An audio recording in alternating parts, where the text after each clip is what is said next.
the end of the day, we have good players here. Mike, Brandon, and I will have a lot of discussions, and we'll talk with Steve as we get through here, and we'll try and keep as many of the players here that we can.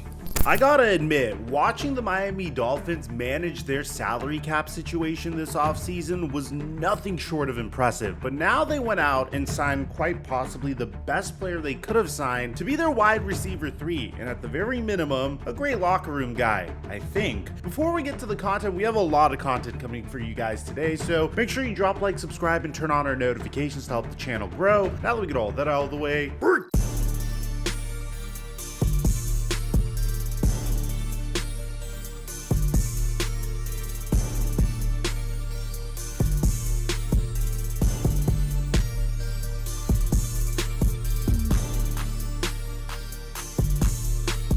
over the past few days, we've been dominating on Prize Picks. We've been hitting an NBA, MLB, and we're on a hot streak, making a ton of money while having a lot of fun while doing it. I post my picks for free on Instagram, so you can literally just go copy my picks and just enjoy the game. And right now, Prize Picks will double your deposit match when you use my promo code FlightMike when you sign up. Or you can just click on the link in the description down below and sign up for Prize Picks. And thank you, Prize Picks, for the sponsor. Mic check 1 2 1 2. What's going on, everybody? Entering this offseason, the Miami Dolphins knew that keeping their top talent would be an uphill battle. Now, the NFL salary cap did increase to over $255 million for 2024, which is a little bit more than $30 million over last season, but the Miami Dolphins still began free agency more than $38 million over the cap, which was the league's third worst cap situation, and they were one of 7 teams who were over the cap. And even with a much better cap situation than originally expected, Miami still faced a huge disadvantage in free agency, and they were one of those teams that had to cut some of their key players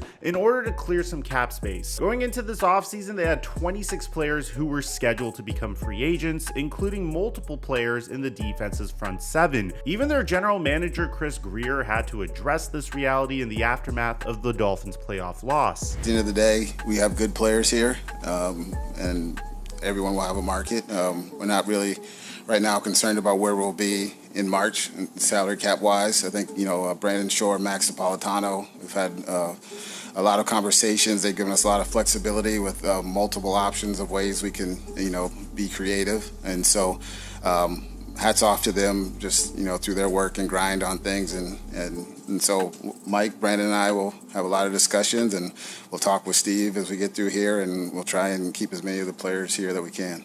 So the Dolphins got to work and immediately made some moves. They released defensive end Emmanuel Ogbah less than 2 years after signing him to a massive 4-year contract extension. This move itself saved the Miami Dolphins over $13 million, but it also cost them a valuable pass rusher who bounced back after an injury-plagued 2022 season. That same day, the Miami Dolphins told their longest tenured defensive player, a player that was considered to be one of the best defensive backs in the NFL just a mere 2 years ago, Xavier Howard, that he would also be released. This move itself saved the Miami Dolphins $18.5 million in cap space by officially releasing him after June 1st. Just 2 years prior, Xavier Howard signed a record-breaking contract extension after publicly requesting a trade. But the Dolphins weren't done there. They released linebacker Jerome Baker in order to save just under $10 million, a player that was perceived to be the heart and soul of the Miami Dolphins defense during the previous 6 seasons, and he even agreed to initially take a pay cut for the team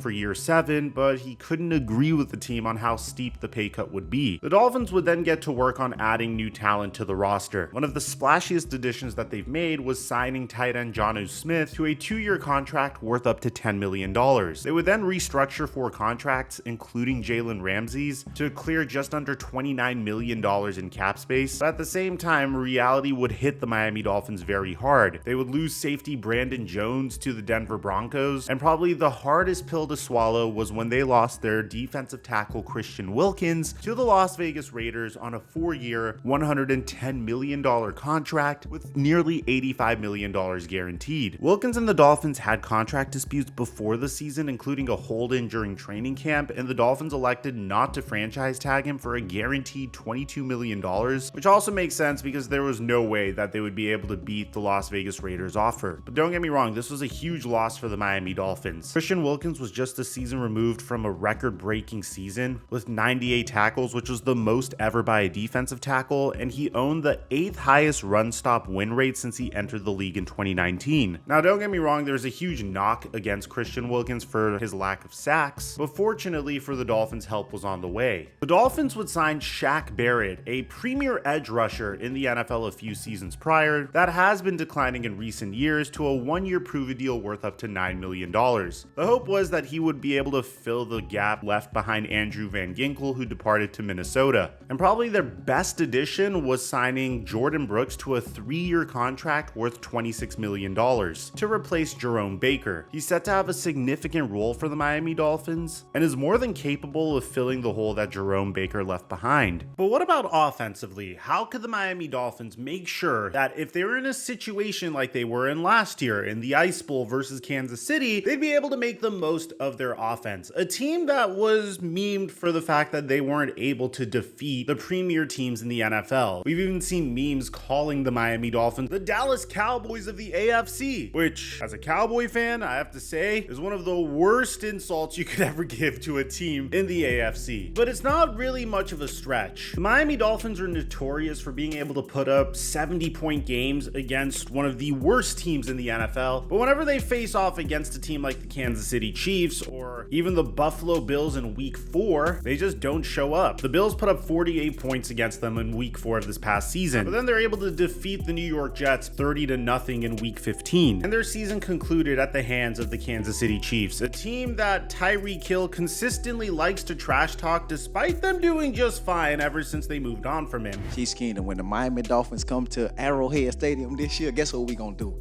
Guess what we gonna do? I hate to throw up the peace sign against y'all. I hate to do it. But guess what?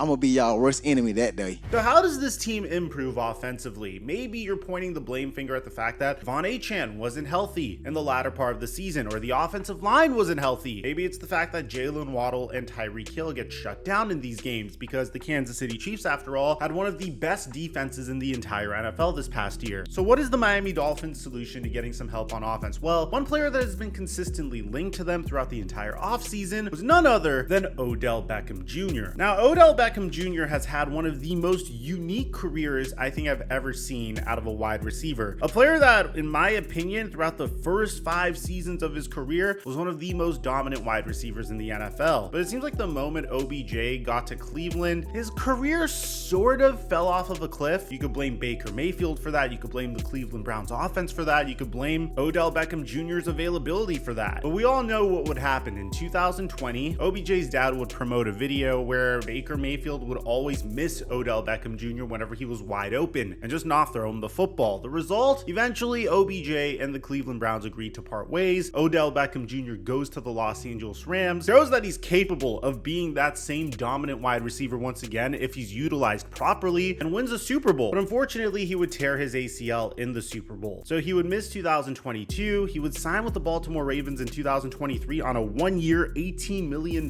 contract. But in that season, he wasn't much of a factor. And this is despite his quarterback winning an MVP. So now at the age of 32, there's a question of whether or not OBJ can still be that number 1 wide receiver. Could he be as useful as he was at the time when he was with the Los Angeles Rams? Does he still have some juice left in the tank? Does he still have the same explosiveness? Well, the Miami Dolphins are willing to give it a shot because according to Dove Kleiman, Odell Beckham Jr. and Kim Kardashian have reportedly broken up after 7 months of dating. Wait, no, that's not the news I want to get to you guys.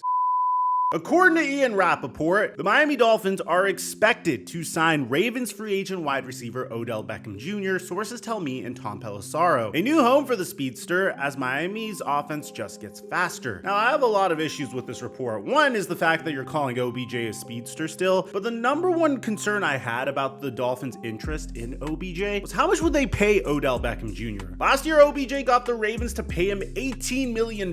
So if the Dolphins were thinking of doing the same thing, I would think it's a terrible deal. But in this case, they're signing him to a 1-year deal worth $8.25 million. He took less than was offered elsewhere, but wanted the fit. I think this is a home run for both OBJ and for the Miami Dolphins. In the case of the Miami Dolphins, you get probably the best wide receiver 3 you can possibly get to pair with Jalen Waddle and Tyreek Hill. Jalen Waddle has to be in heaven, man. Imagine being in a locker room as a wide receiver with Odell Beckham Jr. and Tyreek Hill. That's gotta be so cool. You know for a fact Jalen Waddle grew up watching these two. In the case of OBJ, he probably took less, in my opinion, because he's playing for Miami and there's no state income tax in Miami, so it's probably gonna all factor out financially for him. This is a huge reason why Tyreek Hill decided to play for the Miami Dolphins over the New York Jets, because New York has a crazy state income tax. But I also really like the fit for OBJ.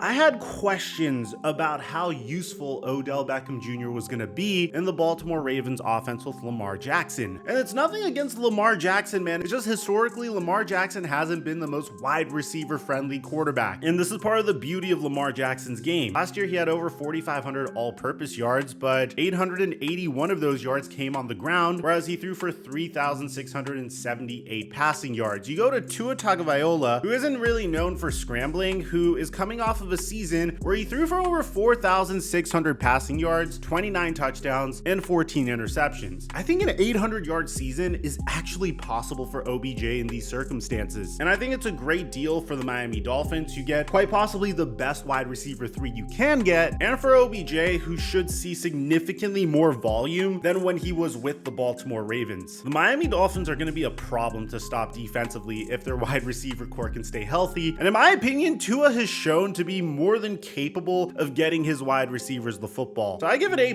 to both sides. I think it's a perfect fit, and I think we might even be in store for an MVP caliber season from Tua if he could stay healthy. Let me know in the comment section down below, especially if you're a Dolphins fan, how do you feel about this? Aside from that, I'm your boy Mike. I'm dropping our mic until our next upload.